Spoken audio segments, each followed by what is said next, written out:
जय श्री गोरा, जय महाकाल। शिव गोरख मंदिर समिति में आपका स्वागत है। नमस्कार, मेरा नाम है नगेंद्र मोहन और आप देख रहे हैं मेरा चैनल शिव गोरख मंदिर समिति। समय समय पर मैं मुद्राओं का योग का ज्ञान आपको कराता रहता हूँ। आज हम बात करेंगे दशम महाविद्या की मुद्रा की, जो कि मैंने पहली वीडियो आपको बताई थी और आपको दिखाया था।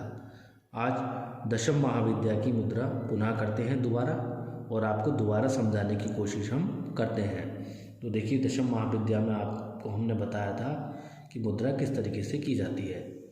तो देखिए, एक बार वो समझ लेते हैं। दशम महाविद्या की मुद्रा करने के बाद में आपको पूरी तरीके से समझ जाएगा कि मुद्रा किस तरीके से करते हैं।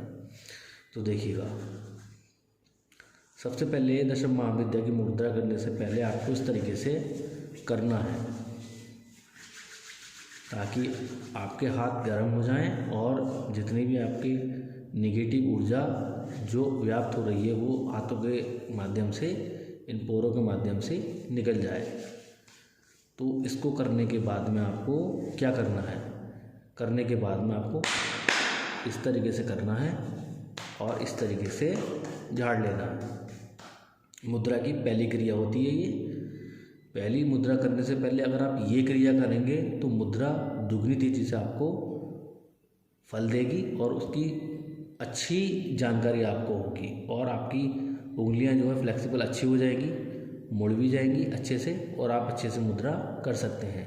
साथ में एनर्जी अच्छी व्याप्त होगी, इसमें ब्लड का सर्कुलेशन अच्छा हो जाएगा, जिससे जब आप मुद्रा करेंगे तो मुद्रा आपकी अच्छी लगेगी। खैर, इसकी अलग वीडियो आपको बना करके मैं समझाऊंगा। तो अभी के लिए 10 महाविद्या की मुद्रा करते हैं। हमने कुछ देखो इस प्रकार से लगाया था। 10 महाविद्या की मुद्रा करने के लिए हमारा बायां हाथ ऊपर और सीधा हाथ नीचे था, और हम इस तरीके से ये मुद्रा लगाई थी। देख लीजिएगा, इस तरीके से इस मुद्रा को लगाया था।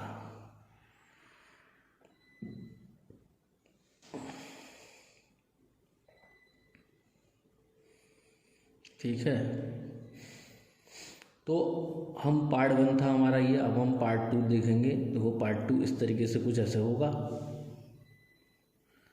देख लीजिएगा, ये हमारा वीडियो का पार्ट 2 है।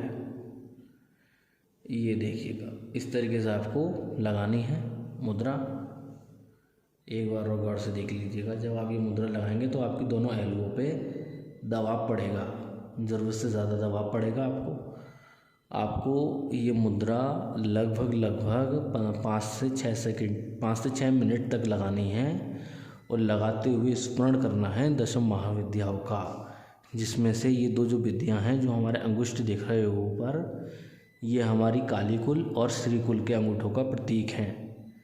हमारा एक अंगूठा कालीकुल का प्रतीक है और एक अंगूठा हमारा श्रीकुल का प्रतीक है। अर्थात एक अंगूठा हमारा माता काली का प्रतीक है, दूसरा अंगूठा हमारा माता दुर्गा का प्रतीक है।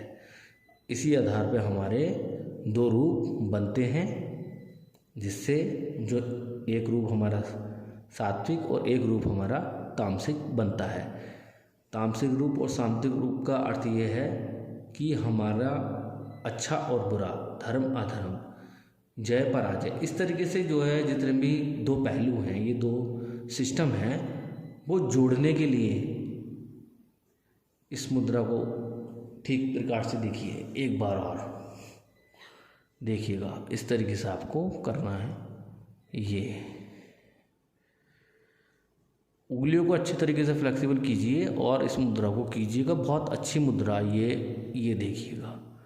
मैं इसको अभी खाना खाया हुआ हूँ, तो इस वजह से मैं ठीक प्रकार से इसको दिखा नहीं रहा हूँ करते हुए आप, लेकिन समय मुझे मिलता नहीं है। वीडियो बनानी भी ज़रूरी है। मेरे साधना का समय भी काफ़ी लंबा हो गया है आजकल, तो उसके चलते मैं वीडियो बहुत कम बना रहा हूँ आजकल। तो आप केवल इतना समझिएगा, इस तरीके से आपको करना है। देखिएगा, ये दिव्य मुद्रा आपको करनी होगी। देखिए, करने के बाद में आपको इस तरीके से खोल के माता का इस प्रकार से स्मरण करना है। स्मरण देखिएगा, 10 महाविद्या को जब प्रणाम करते हैं तो इस तरीके से मिला लेते हैं। इस चीज़ का भी विशेष आपको ध्यान रखना होगा। देखिएगा, इस तरीके से मिला लेते हैं। जब हम 10 महाविद्या का प्रणाम करते हैं, उनको प्रणाम करते हैं, तब ये अनमुखी प्रणाम के नाम से जाना जाता है। ये जो प्रणाम किया जाता है वो ऐसी शक्तियों को किया जाता है जो जागृत हो। समझ रहे हैं आप? तो चलो इसके लिए भी आप कहेंगे कि भाई भैया सही से समझाओ, तो उसकी वीडियो भी आपको बनाकर डाल देंगे, और क्या है। तो देख लीजिएगा, इस तरीके से दशम महाविद्या को प्रणाम किया जाता है। तो आप इस मुद्रा को कीजिएगा, निश्चित लाभ मिलेगा आपको इस मुद्रा का, अच्छी नॉलेज आपकी होगी। पहली चीज़ ये है कि आपको अड़चनें ख़त्म हो जाएंगी आपके मार्ग पर। दशम महाविद्याओं के मंत्र पढ़िए, मंत्र पढ़ने के बाद में आपको इस मुद्रा को करना होगा। इस चीज़ का विशेष ध्यान आपको रखना है कि पहले श्री कुल के मंत्र पढ़ लीजिएगा, अर्थात श्री कुल की जितनी भी देवियां हैं उनके मंत्र पढ़िए, जो माता दुर्गा की देवियां हैं। उसके बाद में माता काली की देवियों के मंत्र पढ़िए, जैसे माता छिन्नमस्तिका हैं, माता मतंगी हैं, सॉरी मैंने गलत बोल दिया, माता छिन्नमस्तिका, माता त्रिपुरा भैरवी हैं, माता तारा हैं, तो काली कुल की देवियां हैं, तो इनके मंत्र आप पढ़िए। तो ये इस तरीके से आप कीजिएगा, निश्चित तौर पर आपको अच्छी सफलता मिलेगी, अच्छा ज्ञान आप अर्जित करेंगे, और आपके मार्ग में आने वाली हर अड़चन को वो माता दूर करेंगी और निश्चित तौर पर आपको सहायता प्रदान करेंगी। योग विद्या में किसी भी चीज़ में जिस क्षेत्र में आपको अच्छी नॉलेज हो, उस क्षेत्र में, जिस क्षेत्र में आप बढ़ना चाहेंगे उस क्षेत्र में आपकी सहायता ये करती रहेगी। इस मुद्रा को कीजिएगा आप, निश्चित तौर पर आपको लाभ मिलेगा इसका। दैनिक जीवन आपका सुदृढ़ होगा, सुख समृद्धि आएगी आपके यहाँ पर। आपके जो शत्रु हैं, विशेष तौर पर शत्रु जो हैं, उनके मामले को पूरी तरीके से तबाह कर देती हैं। ये शत्रु का तो मसला ऐसा समझो कि आप कि कोई भी आपका शत्रु हो तो वो शत्रु रहता ही नहीं, वो किसी काबिल उसको छोड़ती ही नहीं। तो आप इस मुद्रा को कीजिए, ठीक है। तो बात करते हैं एक अलग मुद्रा की बाद में, तो मिलते हैं एक अलग वीडियो के साथ में। और हाँ, एक चीज़ का विशेष ध्यान रखें आप इस मुद्रा को करते समय, जब आप इस मुद्रा को करें, ठीक है, ये आपने इस मुद्रा को कर लिया जैसे आपने इस मुद्रा को कर लिया, तो ये मुद्रा आपने तब करनी है जब आपका सूर्य तत्व चल रहा हो, अर्थात आपका सूर्य आपको चलना चाहिए।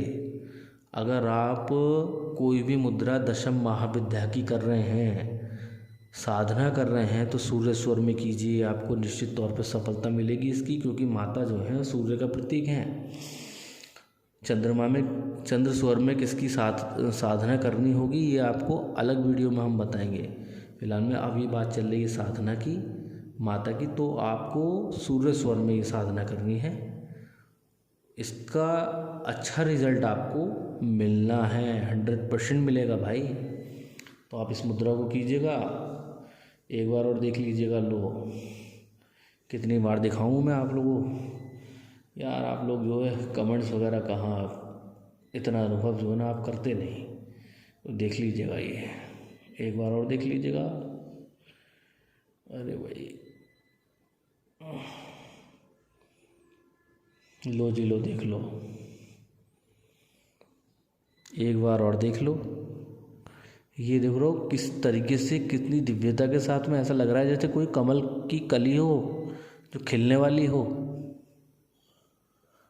अद्भुत मुद्रा लग रही है। ये क्रॉस बॉन्डिंग मुद्रा है। क्रॉस बॉन्डिंग मुद्रा जितनी भी होती है ना, जिसमें क्रॉस बना के हम मुद्रा कर रहे होते हैं, वो रुद्र मुद्रा कही जाती हैं। जैसे महादेव की हो, माता काली की हो, तो माता भगवान भैरव की हो, ये मुद्राएं, क्रॉस बॉन्डिंग मुद्रा जितनी भी होती हैं वो रुद्र की मुद्राएं होती हैं, अर्थात जो रुद्र स्वरूप के होते हैं, जो अधिक क्रोधी प्रवृत्ति के होते हैं, उनकी ये मुद्रा कही जाती है। क्रॉस बॉन्डिंग में जो मुद्रा लगाते हैं उनको शांत करने के लिए लगाते हैं ये, अर्थात इसमें हम ये भी कह सकते हैं कि हम अपने स्त्री और पुरुष दो तत्वों को एक करने के लिए हम लगा रहे हैं, ऐसा भी हम कह सकते हैं। क्योंकि ये इस तरीके से जब हम लगाते हैं तो एक तत्व दूसरे तत्व पर हावी हो जाता है, स्त्री और पुरुष की प्रकृति एक हो जाती है, और मनुष्य जो है एक नए जीवन के लिए अग्रसर होकर के चलता है।